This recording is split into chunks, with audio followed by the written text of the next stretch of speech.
about a week ago, we seeded these beds with bok choy.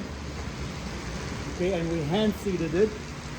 So you'll see that it's not perfectly. There's lots of gaps and then too many seeds because we're sprinkling it like you are sprinkling peppers on your omelet. Okay, and I have done an experiment in the past where I seeded shallow, like about this deep, and then moderate, like this deep, and then deep, like this depth.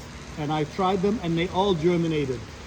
As long as the shallow, as long as the minute you scrape off the surface, and then you see moisture, then you can see that level. If at this level it's dry, then you have to go a little deeper until you see wet, wet material, because that's where they're going to germinate. If you plant them right here on the very surface where it's bone dry, they will never germinate. So this is what we did is we made a trench by hand, like you see here, until we saw the moist clay, and then we added expanded shale, and then we expanded clay, and then we sprinkled them and then covered it back.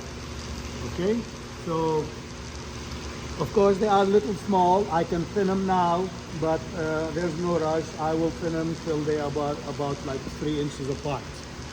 Okay, these are bok choy. I can grow them. I want to harvest them as baby bok choy.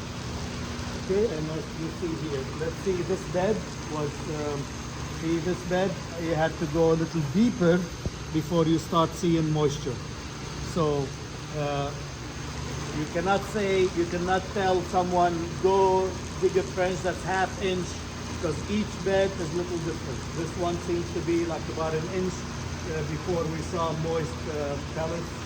Here it was more shallow.